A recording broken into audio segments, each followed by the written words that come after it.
day to you, my friends. It's another Wednesday, um, and I am glad to be here. Thank you for your patience. I'd like to say that, golly, I was just so busy doing voiceover work, and I got a booking, and it came in, or I had an audition. No, that's not how it went today. I just got behind. So, adventures of a real life voice actor.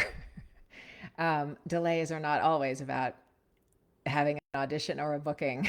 Sometimes life bears down. That's the reality of it. Um, I hope that you're well today. I'm doing all right. It's like two steps forward, one step back.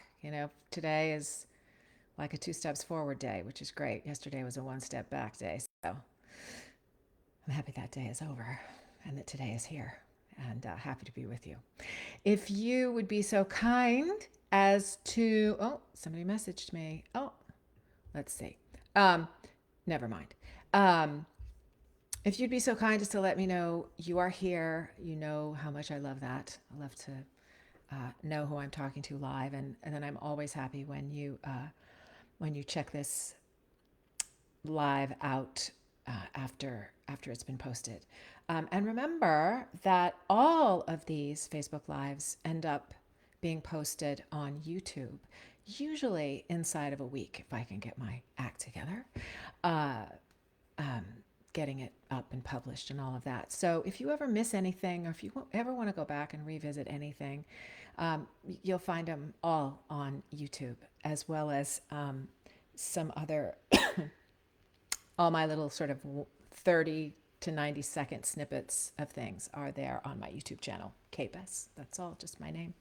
Um, today, today is a hi everybody. Oh my gosh, I'm so happy to hear from you, John, Sonia, Genevieve, Yvonne, Dan, Jen, Stephen. Hi, Stephen.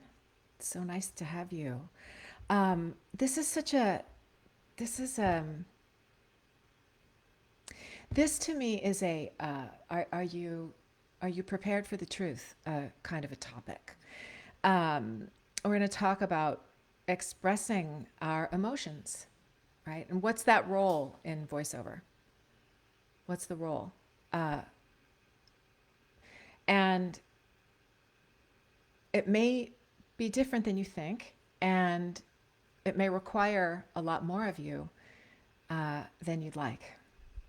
That's been my experience. It's been my experience as an actor, as a voice actor, and as a student, an acting student, and someone who also watches actors and voice actors very closely, very carefully. And I consider myself to have, if I may say, I have a pretty keen sense of when someone's being authentic in their acting and when someone is not. Um, and I don't know what that is or why I particularly think I have that capacity, but I think I do. So, hi Howie, thank you for chiming in. Um, so I don't even know where to begin with this because it's so like complicated. Um, but I will say this: our job as voice actors is to, in some way, shape, or form, convey the human condition. That's our job as actors. Now, it's in many ways in voiceover, we don't really have to employ the true depths of that. I don't know that we have to employ that so much when we're doing medical narration or when we're doing, um, sort of even commercials, even the vast majority of commercials, uh, even, gosh, I feel like the real true expression, of the breadth of our emotional lives is really revealed in video game work, in dubbing work, in animation work. And animation work is really interesting because, 99% of it is comedy, right? But comedy, it's like, it's that beautiful Joni Mitchell line, laughing and crying, they're the same release. They're so close together, laughing and crying. And so part of what makes animation performances so good is when animation actors walk that line. They dance that line between things that are comedic and things that, are reveal their characters to be vulnerable. It's a really interesting thing to watch for. Like, he's just top of mind to me right now because I had a conversation with him yesterday. But it's like you even think about a character like Carl Weezer in Jimmy Neutron, right? Carl, that character created by Rob Paulson is, it's a hilarious character. And yet there's so much pathos in that character. There's so much you love Carl because he's vulnerable, And so I think this is where having access to our feelings is so important in animation, right? Animation characters, we tend to think of them as being one or two dimensional, but they're really not the great ones, not the great ones. They're absolutely three-dimensional, especially if you've got good writers. So the straight ahead answer to this, like, I need help. What was the question posed? Like, I need help expressing my emotions. So the degree to which you can express your emotions in your work reflects your willingness to be emotionally available in your life.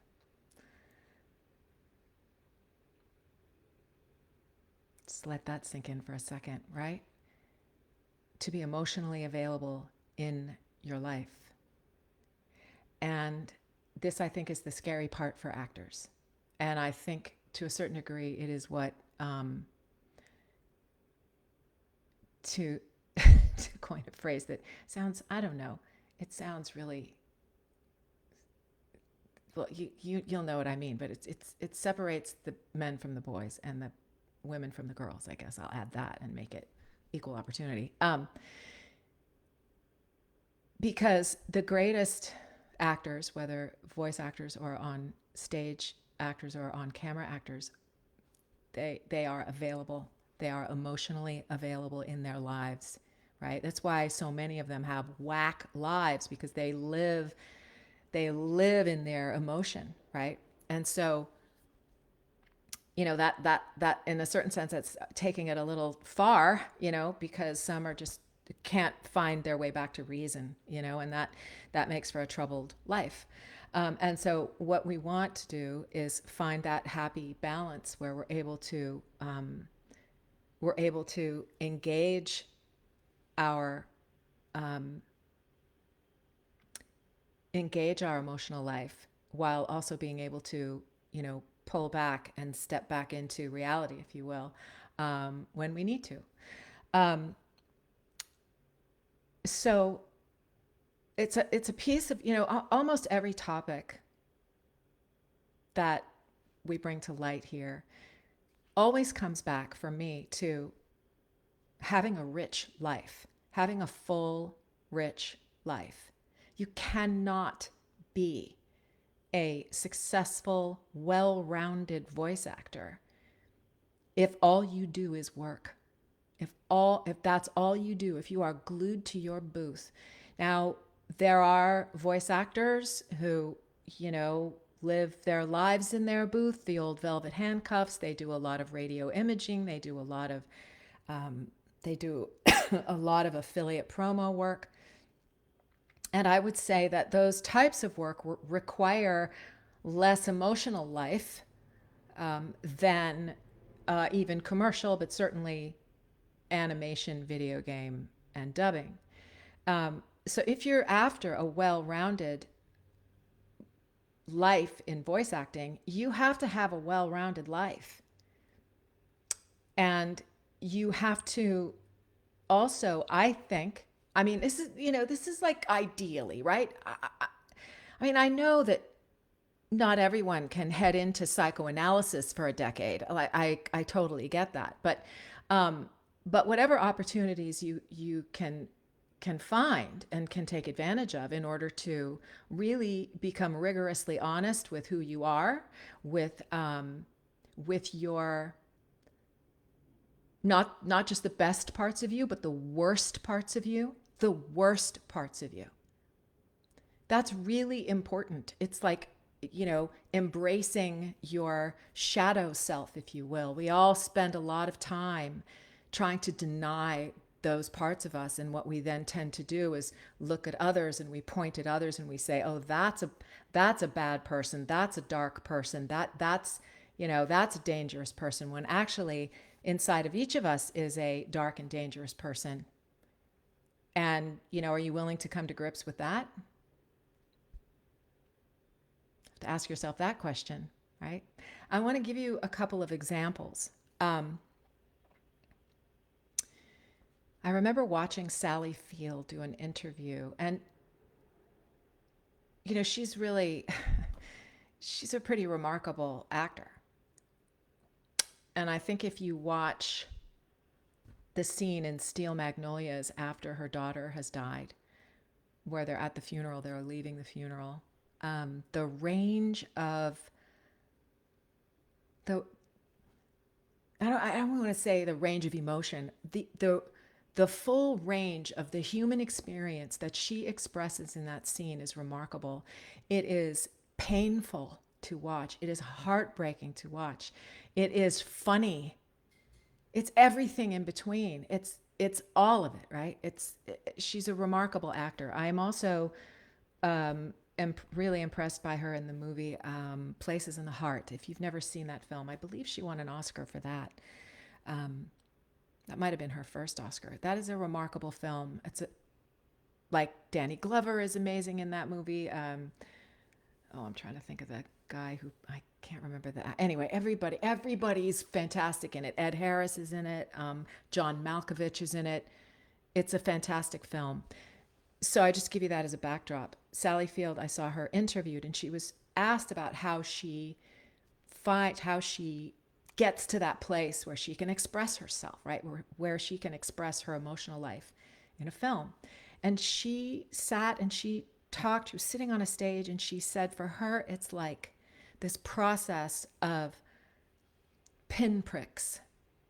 She imagines pinpricks all over her body, right? Just all this kind of tapping at her, and it hurts, and it's like it's physical, right? But it sends her into a particular a raw emotional state. And like, are you willing to do that? For a role? Are you willing to muster your imagination to take yourself to a really difficult place so that you can express fear, so that you can express sorrow? Those are, that if you it's the way to authentic expression. If you in your life don't have authentic expression of your feelings, you're not gonna have it in the booth either. I remember once, I can't remember what was going on with me, but it was not a great time. And I had this audition, and I didn't book it, but I had this audition for a role in a kind of a radio drama. And in this audition, it was an apology. I came face to face with someone in the audition, right? I came to face with someone who I had really hurt, and I had walked away from. And the expression in this particular piece of copy was shame and guilt and sorrow. And at that particular time, I was by myself in the booth. Right? This is the beauty of being a voice actor. You're alone in your booth. Nobody's watching you. Like, can you go to those memories in kind of dark places or happy places too, but I think the darker stuff is what we're really talking about here when we say I have trouble expressing my emotions. It's not like, people aren't asking this question because they have a hard time laughing, they have a hard time crying. And in that audition, I was particularly mindful of a friendship where I behaved badly, and I really hurt this person that I loved, and it broke the friendship, right? And it was years later before I was able to, here's what, those of you who are, particularly Christian will understand this. And if you're not, you may very well too. But I was a member of a church at the time, and this is where I had this friendship. And I was a deacon. I was a deacon and an elder, and one of the responsibilities of being a deacon and an elder is to serve communion on Sunday morning. And so I was serving communion, and this person that I had really deeply wounded, I served her communion, and I fell apart, right? Like the irony of that, like I'll just leave that there. But just that, so I was able to, in this audition, remember that experience and sort of tap into my my own shame. That's the truth. And so I just connected with the piece, and I didn't judge it. I recorded it. I felt like, you know what, I'm not going to redo it. That's it. I recorded it. That was as honest and authentic as I'm going to be. It's totally imperfect, but I was fully present in that audition. And it's another example of, like, just because you're fully present and you believe it to be a really great audition doesn't mean that you're going to book it. Right? But these are the things that are required of us to, like, dig deep. And to dig deep into your experience, your life experience, it presupposes that you have a life experience, and that you have some plot, in which to dig, So this is why it's every experience that you have in this life, whether it's positive or negative, whether you are brokenhearted because you lost a relationship, you divorced, you lost a family member, those things are all, like, we have to keep these experiences with us. It's the responsibility of an actor. And that's a part of why, when we get to a particular level of actor, we're paid a lot of flippin' money, because it's brutal. And that, to me, it's a piece of the reality of being an actor. And it's why some people really excel at very emotional roles, and why other people don't. And there's no crime in that, right? There's no, some of us are willing to go there just because of our life circumstances, or our constitution, how we're built. And some of us can't go there because it's too painful. It hurts too much. We can't hold it. We can't hold it in an appropriate space, right? And that's fine. It really is. There's no crime. Some people are not meant for particular types of voice acting, and there's nothing wrong with it. But right, we're after the question, though. How do I get in touch with my emotions? And this is my answer. Like, you have to live your life. You have to feel your feelings. You have to know what they are. And that means doing the very hard work of incorporating your difficult life circumstances into your creative life. I feel like there was another story. Oh, I know what it was. I may have told this story. Oh my God, I hope you're not getting sick of all my stories.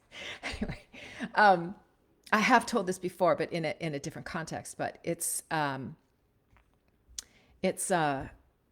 yeah, I was working on this video game, and it was we were coming toward the end of the sessions. There were a lot of sessions over the course of 2 years, and we're coming to the end of it, and we were doing efforts. It was like, week after week for a good, month or two. We were working on efforts, and so they were shorter sessions. They were only 2 hours of torture rather than 4 hours of torture, and it's a lot of death and dying every which way. 10 ways from Sunday, like small, medium, large, everything in between. And, it's death by knife, it's death by machete, it's death by choking, it's death by gun, it's death by electrocution. I was like, oh my God, it's just so much, right? And so at this one particular session, it was time to die by fire. And in the scenario of the game, it was that a Molotov cocktail is thrown, and it lands at my feet, and the fire comes up my leg, and then starts to consume my body, and then and to do that, right, to die by fire. And so I did a couple of takes, and it's those are the kinds of circumstances where you can't think about it. You, honest to God, you cannot think your way through. You just have to do. You just have to step off and do, right? So after a couple of takes, the director starts talking to me about, he's worried about my voice, like, oh, we want to preserve your voice, like, and I'm thinking to myself, ha ha ha ha, like you can't preserve your voice in these kinds of circumstances. You just have to rest afterward. So anyway, he's giving me these directions, and he's saying things. He says to me, so really, when this starts to, when things start to really get elevated, if you can think about kind of placing your voice more forward, and up here and away from sort of the depth and gravel, so less throaty. And I just stopped him. I'm not a person who interrupts a director ever. But I stopped him and I said, yeah, I'm not thinking about my voice. My brain is not engaged here. I'm, I'm, I'm actually imagining what this would be like. And so whatever comes out of my mouth is what comes out of my mouth, because I'm in this. And he was like, all right, okay. And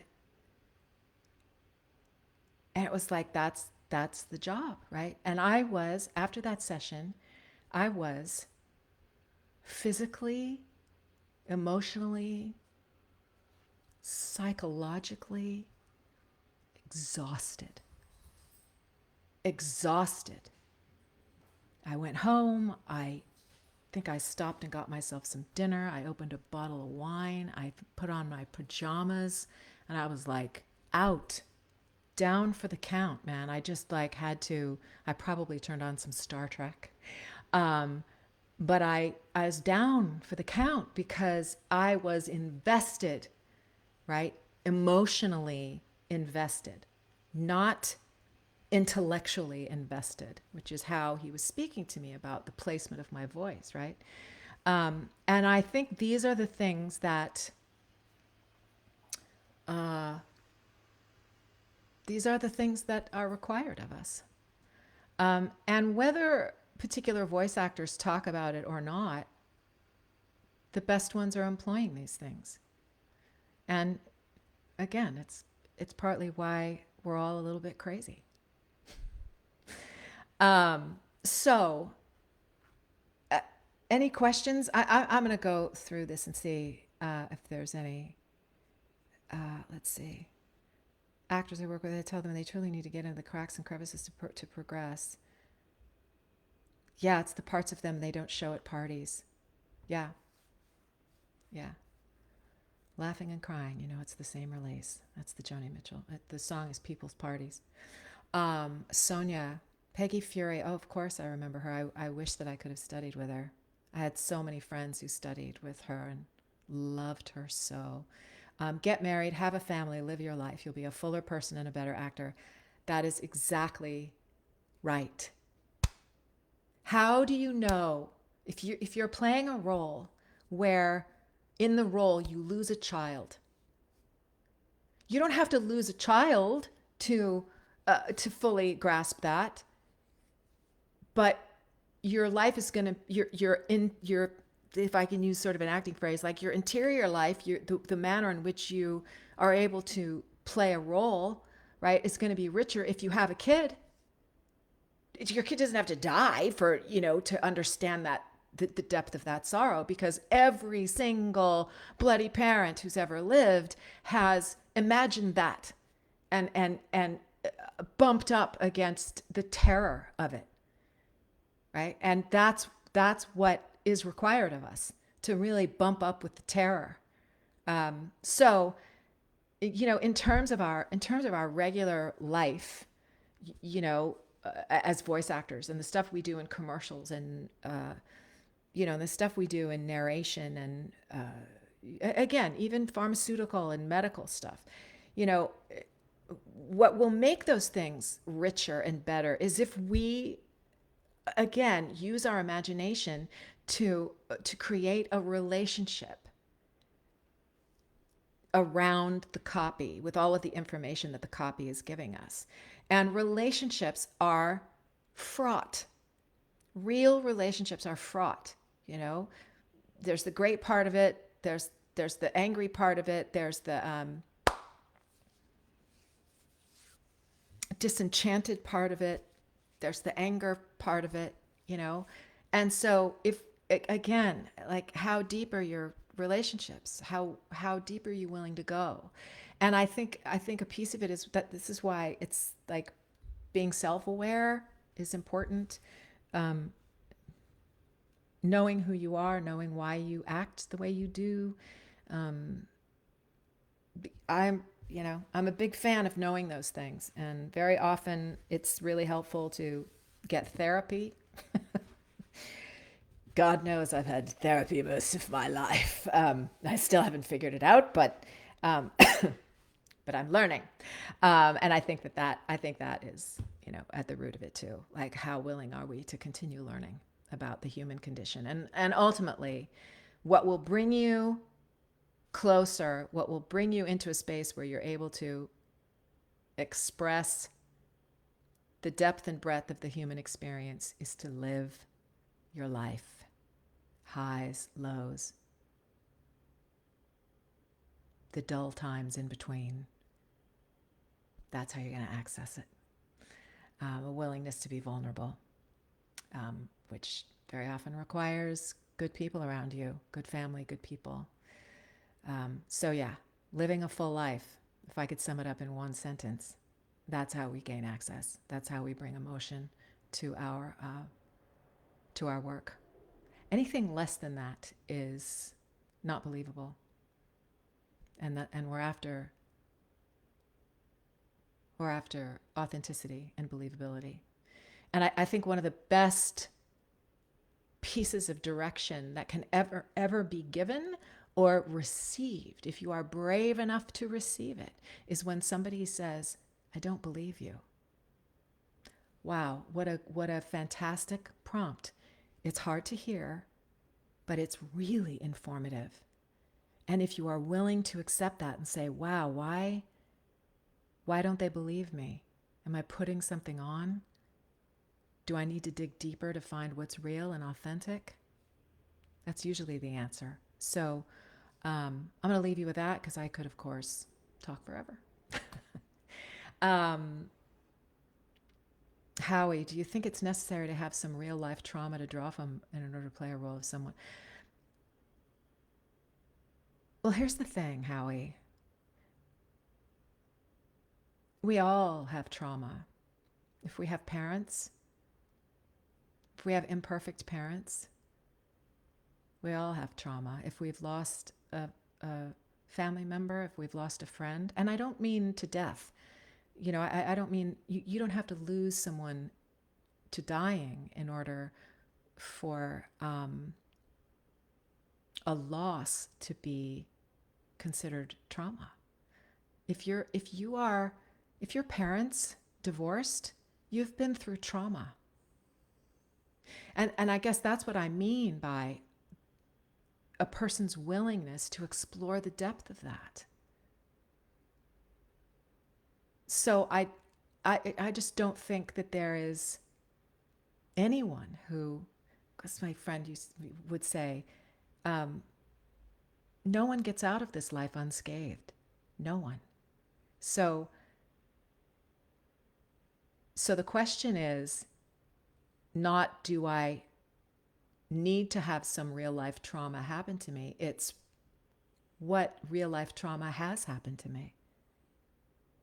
Does that make sense? Like, I think that's the truth. Um, and there are some times when I think, oh, the name of this group, Trust and Be Brave, it's so dramatic and silly, and then I think, no, it isn't, because exploring your own personal family trauma requires bravery. It does, and a great sense of trust that you will emerge from that discovery, better and more whole and more clear and more able to help other people.